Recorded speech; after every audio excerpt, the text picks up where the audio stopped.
আমার এই প্রশাসনকে জানাইতে চাই, তোমরা কি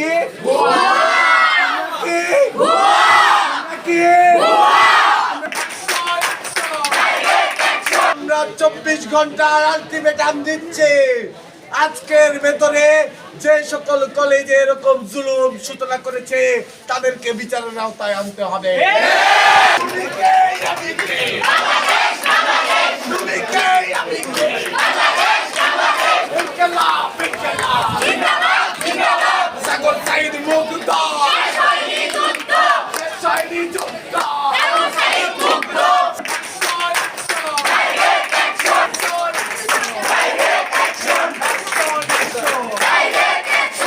আবার এই প্রশাসনকে জানাইতে চাই, তোমরা কি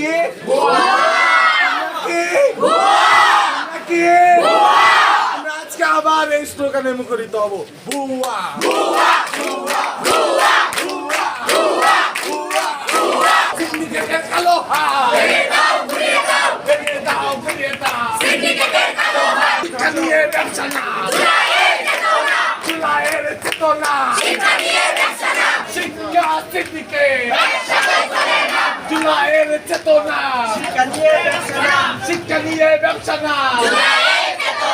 আমরা শুধু চাই শিক্ষা হবে, শিক্ষার অগ্রগতিতে যেখানে দেখবে শিক্ষার মানদণ্ড, শিক্ষার অগ্রগতি, সেইখানে কোনো প্রকার শিক্ষা নিয়ে বাহিনী চলতে পারবে না।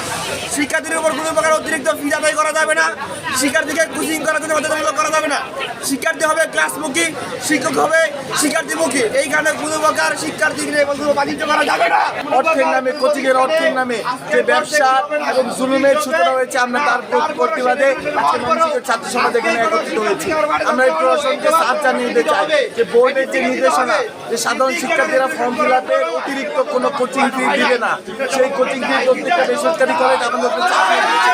আমরা তার এবং তার প্রতিবাদে এই সিন্ডিকেটকে ভেঙে দেওয়ার জন্য ময়মনসিংহের ছাত্র সমাজ আজকে জুলাইয়ের চেতনা, জুলাইয়ের লড়াইয়ের যে চেতনা, সেই চেতনাকে সামনে রেখে আমরা একত্রিত হয়েছি। ফি আদায় করত, সেটার ধারাবাহিকতায় এইবারও তারা হচ্ছে কোচিংয়ের নামে তারা অতিরিক্ত ফি আদায় করছে।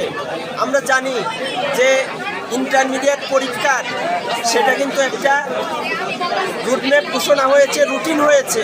সেই রুটিন জুন মাস ইন্টার পরীক্ষা, কিন্তু কলেজগুলো আগামী সেপ্টেম্বর মাস পর্যন্ত তারা বেতন নিচ্ছে।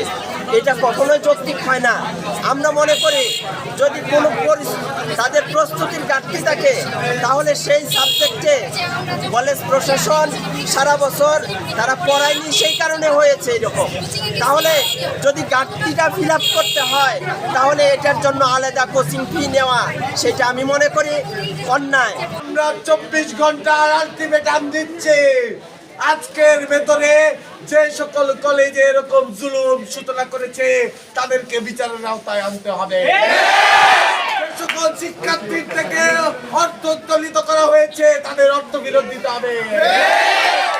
প্রশাসনের পক্ষ থেকে একটি জেলা ম্যাজিস্ট্রেটের মাধ্যমে টিম নিয়োগ দিতে হবে, তারা অভিযান পরিচালনা করবে। একটা বিশেষ রেসপন্স টিম তৈরি করতে হবে, যেখানে অভিযোগ দেওয়ার সাথে সাথে আমরা সমাধান পাবো।